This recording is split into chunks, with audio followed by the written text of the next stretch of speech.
दोस्तों मैं हमेशा कहता हूं कि देखिएगा अमेरिका पे इस पर्टिकुलर टाइम पे जब से ट्रम्प 20 जनवरी 2025 में देखिएगा प्रेसिडेंट बने हैं तब से देखिएगा ज़्यादा ट्रस्ट नहीं कर सकते हो, क्योंकि वो स्टेटमेंट में कुछ और बोलेंगे, वो रियलिटी में कुछ और करेंगे, प्रैक्टिकलिटी में कुछ और करेंगे, डिप्लोमेसी में कुछ और करेंगे।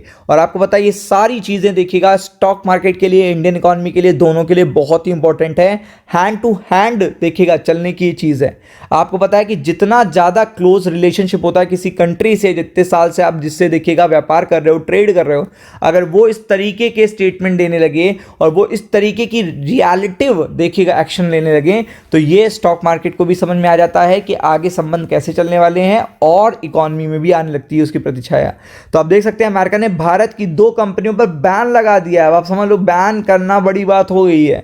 अब ये चीज़ देखिएगा अमेरिका अगर कर रहा है कि यहाँ पे बैन लगा दिया, डायरेक्ट वार्निंग, ना पेनल्टी, ना इतना कुछ देखने को मिला, लेकिन बैन कर दिया, डायरेक्ट बैन कर दिया, तो ये चीज़ तो देखिएगा स्टॉक मार्केट के लिए बिल्कुल भी अच्छी नहीं है। आप ये समझो कि बिल्कुल भी अच्छी नहीं है।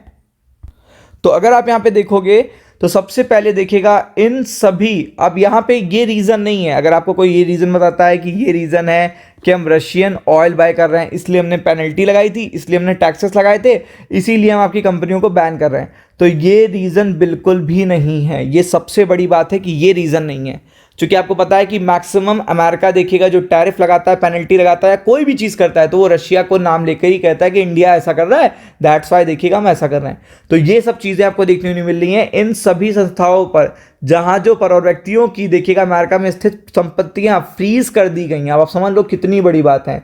जब एक टाइम पर आप कह रहे हो निगोशिएशन कर रहे हैं, एक टाइम पे कह रहे हो आप डिस्कशन चल रहे हैं, वेरी सून क्लोज डील, और देखिए India is my best friend, something ये कर रहे हो, देन आफ्टर दैट आप ये चीज़ भी कर रहे हो एट द सेम टाइम। तो दोनों चीज़ें एक साथ नहीं चल सकती, या तो दोस्ती हो जाएगी या तो दोस्ती नहीं होगी। दोनों चीज़ें कंटिन्यू एक साथ चलना इज अ डिफिकल्ट टास्क। तो आप देख सकते हो अमेरिकी नागरिकों तथा कंपनियों को उनके साथ किसी भी प्रकार का लेन देन करने पर प्रतिबंधित कर दिया। मतलब इन कंपनीज के नाम आप देखिएगा, अभी मैं बता भी दूंगा आपको, लेकिन इन कंपनियों पे पूरी तरीके से एक तरीके से जो ट्रांजेक्शन्स हैं, यानी कि जो बैरियर्स हैं, वो पूरी तरीके से बढ़ा दिए हैं ट्रम्प साहब ने, यूएस प्रेसिडेंट ने। और आप देख सकते हो कि इसका असर देखने को मिल रहा है। डोनाल्ड ट्रम्प ने देखिएगा क्या कहा था कि कंपनियां देखिएगा प्रतिबंधित लगाने की घोषणा की गई है, लेकिन इस बार प्रतिबंधों की वजह रूस नहीं है। यानी कि प्रतिबंध जो है, जो बैन है, वो देखिएगा वो वजह नहीं है कि आपको यहाँ पे रशियन ऑयल बाय कर रहे हो या फिर कुछ भी, ऐसा कुछ भी नहीं है। प्रतिबंध का कारण इन कंपनियों को देखिएगा ईरानी तेल के साथ कथित संबंध का है। यानी कि अब रशिया टारगेट नहीं है, अब रशिया पे फोकस नहीं है, अब फोकस शिफ्ट हो चुका है, शिफ्ट होके आ चुका है ईरान पे। तो आप देख सकते हो यहाँ पे, इससे पहले अमेरिका ने रूस से तेल के आयात पर देखिएगा, तेल का जो आयात हो रहा था, तेल को आयात को लेकर भारतीय कंपनियों पे बैन लगाया था।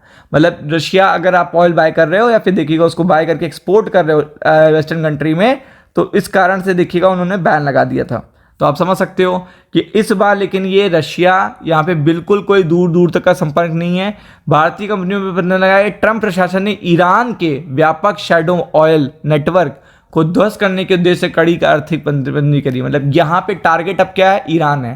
पहले रशिया था, और रशिया और ईरान क्या है, बेस्ट फ्रेंड है। तो रशिया अब पसंद नहीं है, पता है आपको, तो रशिया नहीं कर सकते, तो ईरान को देखिएगा धीरे से आप देखिएगा डाउन करो।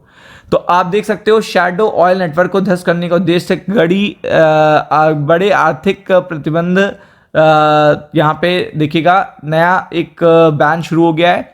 प्रतिबंधों के तहत देखिएगा कई देशों में फैले 17 संस्थान, व्यक्ति और जहाज़ों को नामित किया गया, जिसमें भारत स्थित एक शिपिंग और एक पेट्रोलियम उत्पाद ट्रेडर भी शामिल है। तो आप देख सकते हैं कि यहाँ पे ये जो सिचुएशन है काफ़ी डिफिकल्ट है।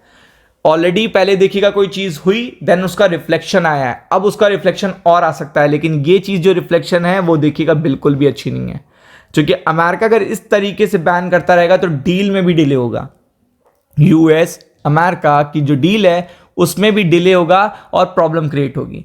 तो ये चीज़ तो बिल्कुल भी सही नहीं है। चाहे आप देखो कोई भी तरीके से देखो, ना तो रशिया से ऑयल बाय करना, ये सबकी अपनी कंट्री की चॉइस होती है, और ना तो ईरान के साथ कोई व्यापार करना। तो आप समझ सकते हो कि यहाँ पे किसी के अगेंस्ट जाके चीज़ें नहीं होती हैं। यहाँ पे आपको चीज़ों को देखिएगा न्यूट्रलाइज करना होता है, लेकिन जब जब अपडेट्स आती हैं, ईरान से आप ये कर रहे हो तो मैंने बैन लगा दिया, रशिया से कर रहे हो तो उसका इंपैक्ट तुरंत आता है, देन मार्केट स्टेबल होता है। तो कल मार्केट के लिए बड़ी खराब अपडेट है, फोकस करिएगा। राम राम।